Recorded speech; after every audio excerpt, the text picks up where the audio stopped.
think he needs any introduction, but he's worked with celebrity clients like Vanessa Williams, Jennifer Hudson, Naomi Campbell.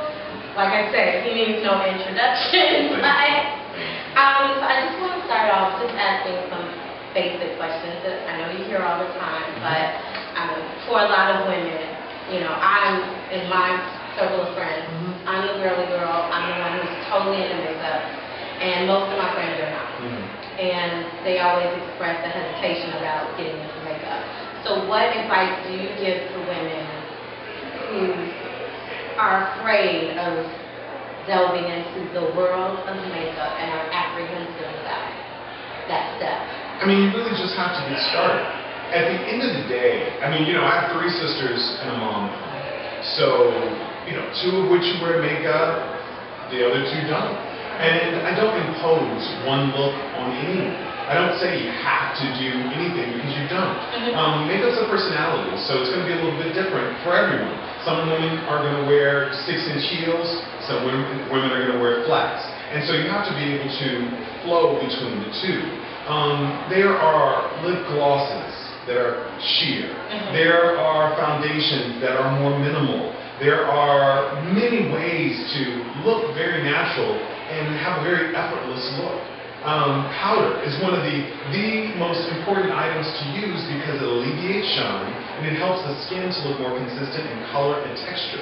So if you're wearing nothing else, put on powder. I mean, that's what I would put on a guy and call that male grooming. So I think that any woman can feel comfortable wearing powder.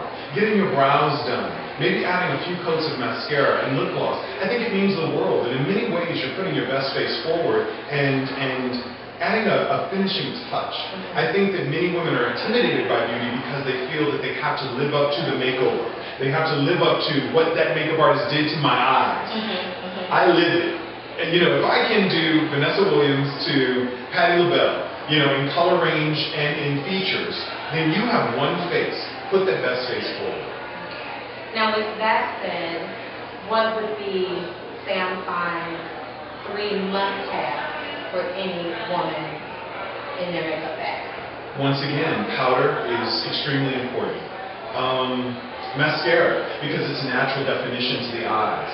And then bronzer. I'd even skip lip gloss, because to me, bronzer brings life to the complexion, brings back luminosity. It adds a soft, subtle glow, and I think it's a wonderful addition to using powder and to using mascara. Now, what about the woman who's afraid of bronzer? Because most women, a lot of women, when they think bronzer, they think shimmer, they think shine. And a lot of women who have oily skin shy away from bronzer because that's what they think. They think shimmer. Bronzers aren't created equal. There are some bronzers that look like pressed powder, like Iman's. Iman's has a very subtle glow. Queen Latifah, her CoverGirl Queen collection, has a mineral bronzer that bakes in. It's very subtle. Then there are MAC Cosmetics and Lorac that are much more shimmery, much more glittery, much more nighttime, much more of a makeup user. And so I don't know that any woman going shopping can't find a product that suits her needs. Now, she may have to shop a little harder because all of these brands may not have everything that you need, but they will definitely have 1 or 2 things that you can enjoy. And maybe more. So for me, it's really about finding a product. Instead of putting roadblocks in the way, talk to the makeup artists behind the counter. I used to be one of them. And to be able to have that conversation so they can help you find products, even if they don't exist in their line. I used to always tell women, oh, Lancome has a great eyeliner, or go over to, you know, Shiseido for great cleansers. And I think it's important to find someone who can direct you to things that you feel comfortable and confident about trying. Now, I read in an interview that part of the reason why you focus so much on the beauty of women of color is because when you were first getting started in the business, you didn't necessarily feel appreciated. I don't know if that's necessarily the best word, but because of lack of affirmative action in the industry, you felt more special. And I think special was the word that you used, that you felt more special when you began dealing with clientele like Patti LaBelle. I feel more purpose. you know, it was very easy for me to do Brooke Shields and to do Bjork and to do Cosmo covers. And I felt when I went to work that I felt like a makeup artist, but I didn't feel purposeful. And for me, when I worked with Naomi Campbell, I felt that I was giving her something that fewer makeup artists were familiar in giving her. I knew that I had to translate the trends. I knew that the look that Kevin Kwan had set would not work for every brown-skinned beauty in the show when you've got 2 black girls and 30 Caucasian girls. So I had to translate that. I felt more proud. I felt more of an artist. I felt like I was problem solving. And that's what many women of color needed. And it was more similar to my experience that I come from. I'm the only boy in a household dominated by women. So I know what it's like for my mom and 3 sisters to have to deal with hair care and beauty and also being an African American working with similar obstacles in the industry. Knowing that Naomi Campbell is a fighter and one of the first, African American, well, actually, she's from the UK, so black women to do so many great things, I felt that my career was more meaningful to me,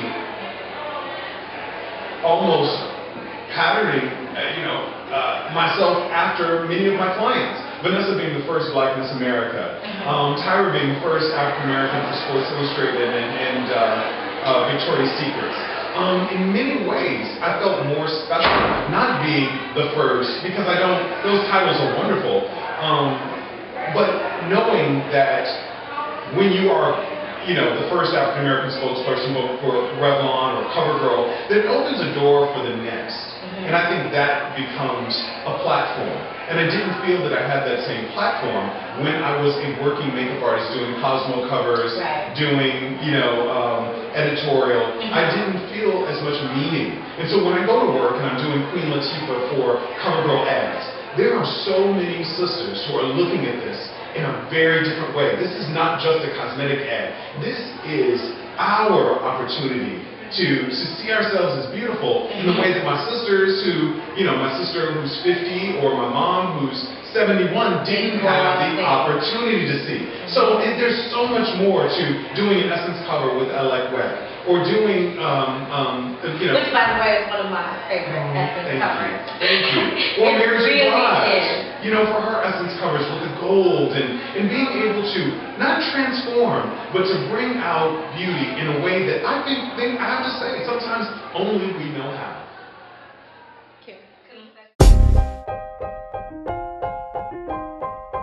Hi everyone, welcome to Midwestern Front. We're here with Sam Fine at the Makeup Show Chicago. Just a few questions to get to know you a little better. So, I noticed you have a YSL bag here today, and I heard about saying Prada bag. Now, have you made a switch, or do you like to alternate? The Prada bag, I had a black suit on last time, so I had a black bag. This time I have a brown shoe, so I pulled out my brown bag. I mean, come on. I'm around the ladies a lot, so I feel like, just like the ladies have a great handbag, I think the fellas need great traveling bags. And it's one of my favorite bags. And I carry makeup. A lot of people ask, what do you carry your makeup bag in? What do you carry your makeup in? And I use big designer bags. For me, I learned to edit my kit down. Nobody always knows you're a makeup artist, so you're not, coming in with tons of stuff. And it keeps you on a style front. Okay, very good. Well, here's a follow-up question. Now, I am not the makeup person. Yes. I'm 36 years old, and I just started wearing makeup probably a year ago. Good stuff. And you're doing a great job. Well, thank you very much, sir. So, my next question is there ever a situation where one should match their shadow with either their bag, their shoes, or their shirt? It depends. Makeup's a personality. How can I say if you're wearing a blue dress that wearing blue eyeshadow would be wrong? Now, but it would be. No, it wouldn't. No, I've done it. In fact, I did it to Tyra for her 21st birthday party. She wore a beautiful blue Hervé Leger dress, and I did blue eyeshadow. I think finding a way to do it tastefully. I think adding color balance And nowadays, I guess, when you work with someone like Vanessa Williams, who's 48 years young, Iman, who's 56 years young, I think about classic statements. I think there are ways to add flair to makeup without making it all match.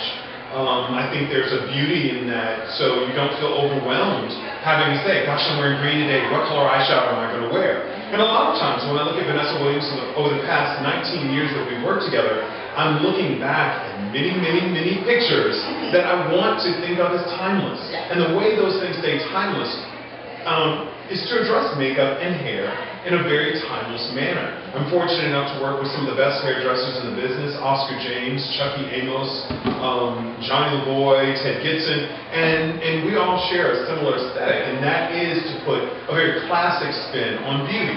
And I think it's very relatable as well to not only the makeup artist, but to the audience who tears out our pictures and puts on the wall. Yes, definitely. I think on YouTube, there are a lot of kind of copy this look. Oh yeah. So I think that's very inspirational to others. What's your favorite travel destination? My favorite travel destination is Miami. I'm from Chicago. I love Chicago. I love New York. I've lived in New York a very long time. And for me, being able to go somewhere warm, but also being in a place where there's a wonderful mix of people speaking different languages with different levels of beauty as well. And Miami's 2 hours away, and so it's a nice stop for me. Very good. And what's the one thing that you cannot travel without? On the plane, what do you need? Probably my computer. I'm a workaholic, and so it keeps me in touch with everyone. And so whether I'm working and communicating with my bookings manager about things, or communicating with some of my clients who have questions, I can always also communicate with my fans on Facebook and on Twitter. And on Twitter, which I understand that you're very, very active with, that you are not shy about sharing your opinion. Yes. Well, I always say Twitter's for free. So if you log on, you want to buy it for free? Enjoy the ride. Okay. Well, thank you so much for taking some time with me. My I really appreciate it. I look forward to seeing you soon. Thank you. See you guys.